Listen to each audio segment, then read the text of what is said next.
Simpleng usapin ito ng, and what is being asked for is plain and simple accountability. And if you can't give that, probably there's something not right. Simpleng explain lang naman po pala ang kailangan. Tayo naman po magpapa-explain kay Madam Risa Hontiveros before and after PhilHealth. Kung ikaw ang tatanungin, masasagot nyo po ba ang mga binabato sa inyo ng diretso? Matagal na po namin katanungan to. 2021 pa po, yung 1 point something billion.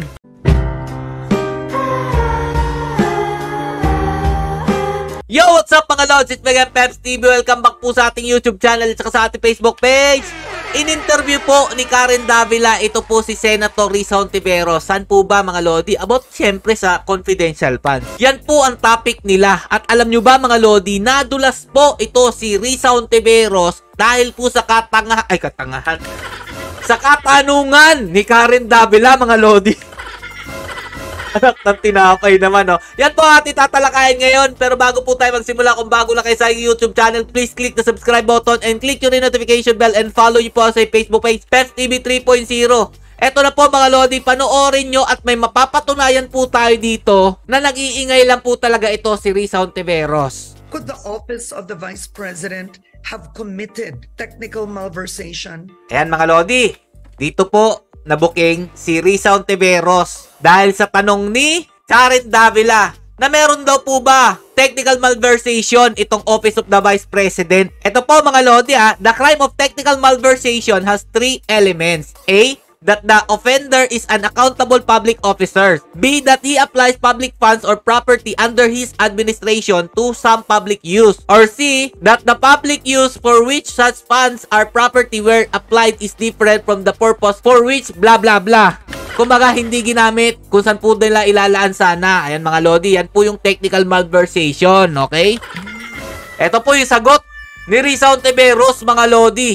Well, I'm not sure about technical malversation because there are technical requirements to prove that. Well, I'm not sure about technical malversation because there are technical requirements to prove that.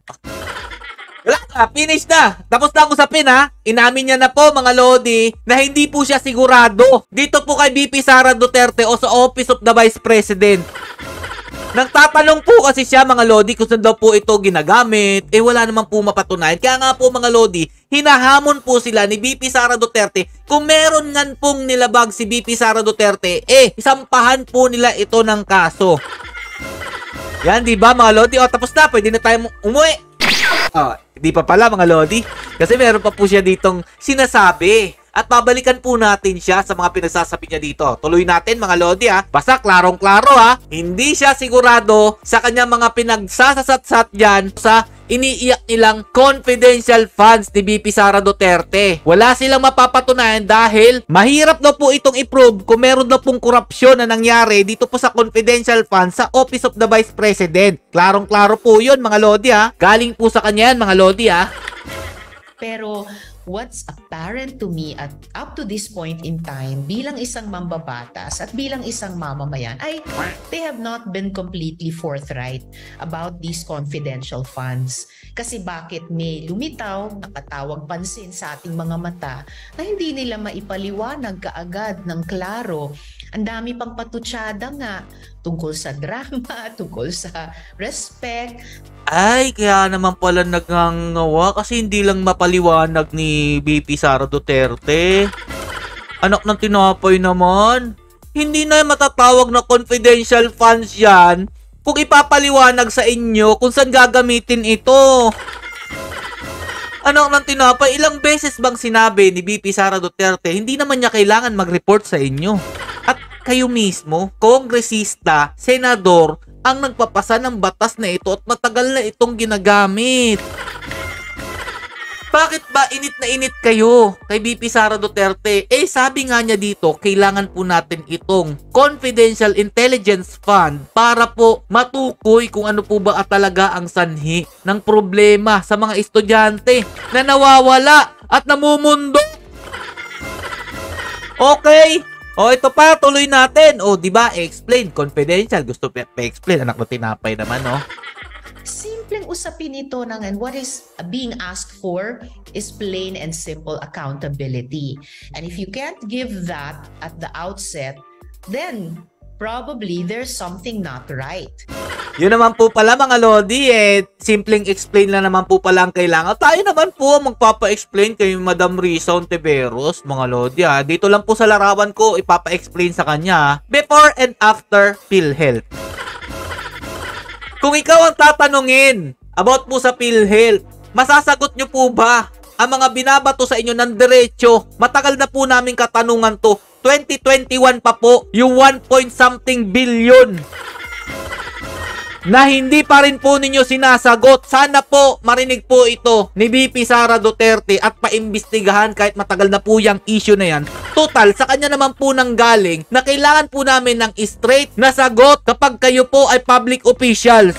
Dapat transparent kayo sa lahat ng ginagamit nyo dahil ito'y pondo ng ating mamamayan, pondo ng gobyerno ito.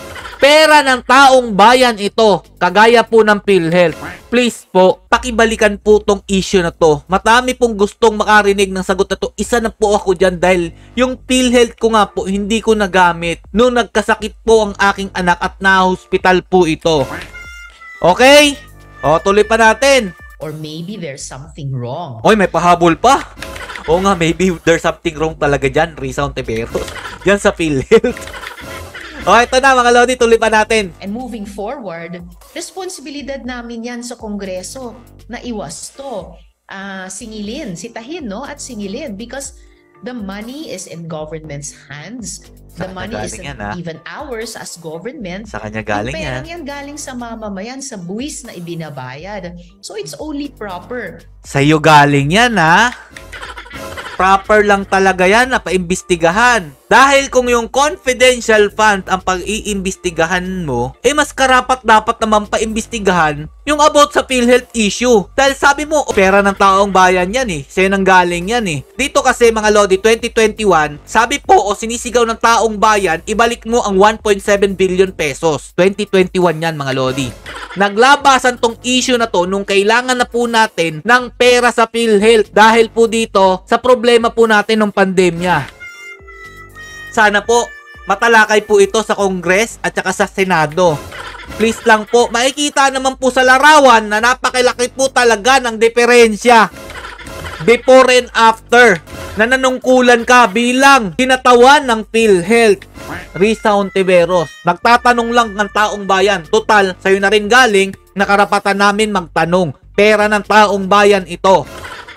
That a clear and proper accounting be made. Sa private sector, nag-a-account sila. At pag hindi nila ginagawa, pinaparusahan. Civil society din. Ano pa, gobyerno? Lalo na gobyerno. Duty bearer kami Wow!